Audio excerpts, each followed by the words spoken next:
नमस्कार, आप देख रहे हैं विमर्श न्यूज और मैं हूं सोनालिका आपके साथ। आज की प्रमुख खबरों में दिन भर किसानों पर दिल्ली मार्च की खबरें बनी रहीं। दूसरी खबर है कि बिहार में अंतरिम बजट पेश किया गया। बजट में शिक्षा, स्वास्थ्य और कृषि तीन चीजों पर जोर दिया गया है। 17वीं विधानसभा अध्यक्ष पद पर बीजेपी के नेता नंदकिशोर यादव आ गए हैं। भोपाल में युवा कांग्रेस ने रोजगार के मुद्दे पर आक्रोशपूर्ण प्रदर्शन किया।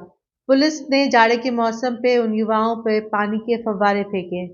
बिहार में जो राज्यसभा की 6 सीटें खाली हो रही हैं, उनमें से 3 में एनडीए गठबंधन की जीत पक्की ही नजर आ रही है। यूट्यूबर मनीष कश्यप आज तेजस्वी यादव पर बरस पड़े। अनेक चैनलों में उनका ये बयान वायरल हो रहा है।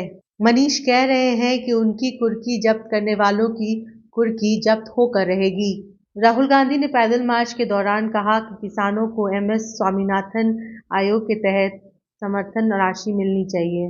नियोजित शिक्षकों को सरकारी पद पर लाने के लिए जो परीक्षा हुई है, उसमें हजारों की संख्या में शिक्षक फेल हो गए हैं।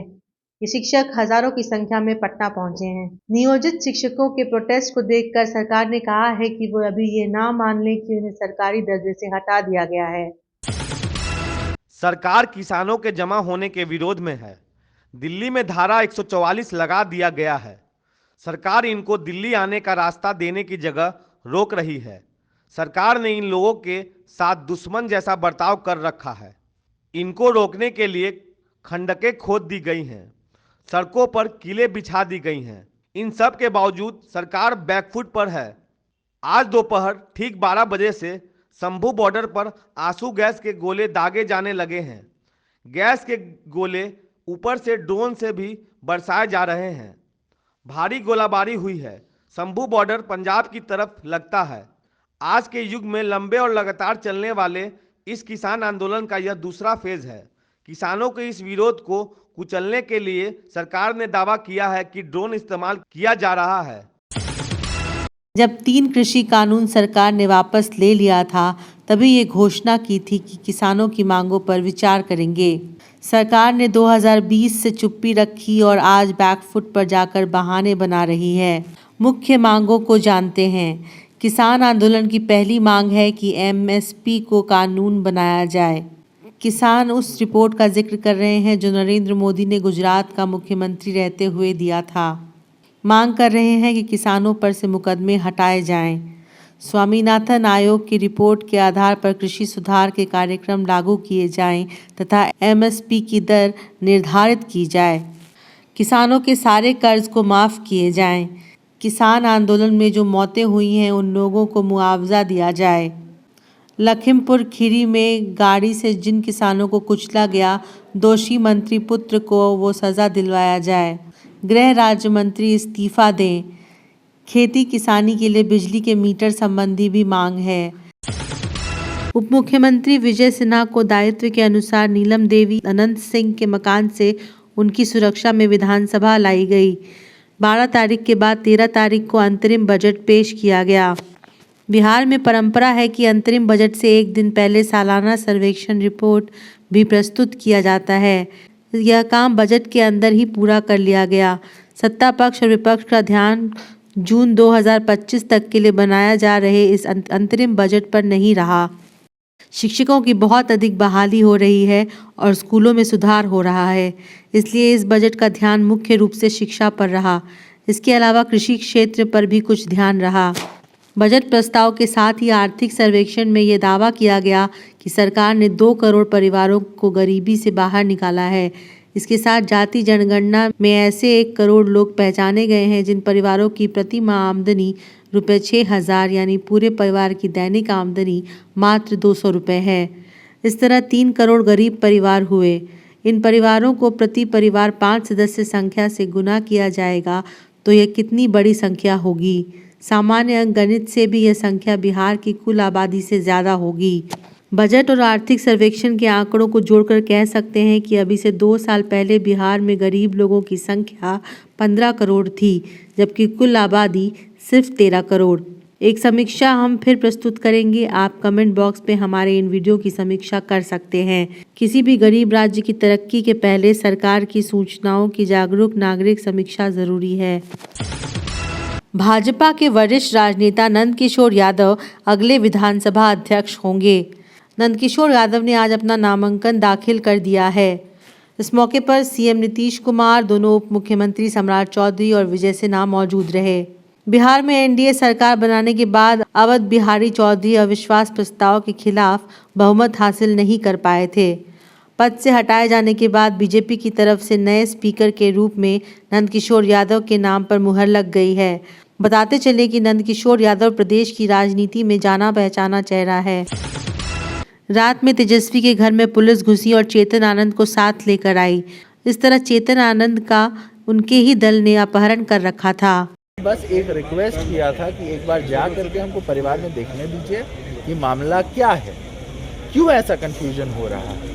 तो उसके ऊपर हमको 4.5 घंटे तक, 4 घंटे 4.5 घंटे तक हमको रोक के रखा गया कि अभी रुक जाओ, अभी चले जाना, बाद में चले जाना, ये है वो है, फलाना आएगा तब चले जाना। आपको भी पता है 2 बार पुलिस को आना पड़ा।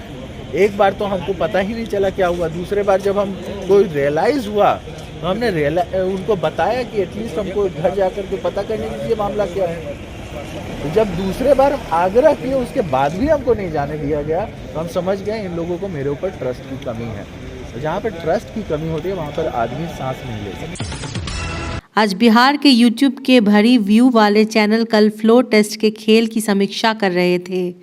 खेला होने की घोषणा तेजस्वी यादव ने कर रखी थी। बताया जा रहा है कि रविवार 11 फरवरी को 11 बजे रात के बाद रात भर में खेल पलटने के लिए अमित शाह के निर्देश पर लोग लग रहे थे। ऐसी कहानी आती रही। कुर्की किया गया था, आज इन लोगों के कुर्सी का कुर्की हो गया है। और ये कुर्सी की कुर्की जो है ना पूरा दुनिया देखा है। अब ये लोग सुनिए, एक मिनट, ये लोग कह रहे थे कि खेला होगा, खेला हो गया और इन लोगों के कुर्सी का कुर्की हो गया और सत्य जीत गया। आपराधिक मानहानि मामले में घिरे बिहार के पूर्व उप मुख्यमंत्री तेजस्वी यादव को बड़ी राहत मिली है। मंगलवार को सुप्रीम कोर्ट ने मामला खारिज कर दिया। दरअसल तेजस्वी यादव ने गुजरातियों को लेकर कुछ आपत्तिजनक बातें बोल दी थीं। हालांकि उन्होंने कोर्ट में हलफनामा दाखिल कर अपना बयान वापस ले लिया था। तेजस्वी यादव ने बाद में ये साफ किया कि गुजरातियों को लेकर उनके मन में ऐसी कोई भावना नहीं है। तेजस्वी ने कहा कि वह अपना बयान वापस ले रहे हैं। आज राहुल गांधी की भारत जोड़ो न्याय यात्रा छत्तीसगढ़ पहुंची। राहुल गांधी ने अपने भाषण में काफ़ी तीखे स्वरों में कहा कि स्वामीनाथन जी को बीजेपी की सरकार ने भारत रत्न तो दे दिया, लेकिन जिस के लिए स्वामीनाथन जी ने अपनी ज़िंदगी दी, हिंदुस्तान के किसानों के लिए भी उन्होंने मेहनत की। जो स्वामीनाथन जी ने कहा उसको करने के लिए बीजेपी तैयार नहीं है। राहुल गांधी ने कहा कि लीगल राइट्स के तहत जो एमएसपी कानूनी तौर पर मिलनी चाहिए वो तो किसानों को मिलनी ही चाहिए। अगर इंडिया की सरकार बनी तो वो किसानों को एमएसपी जरूर देंगे, ये उनका किसानों और मजदूरों से वादा है। स्वामीनाथन जी ने अपनी रिपोर्ट में साफ कहा है कि किसानों को लीगल राइट एमएसपी की मिलनी चाहिए। वो बीजेपी की सरकार नहीं कर रही है। तो मैं आपको यहां जो खारगे जी ने कहा उसको दोहराना चाहता हूं कि इंडिया की सरकार आएगी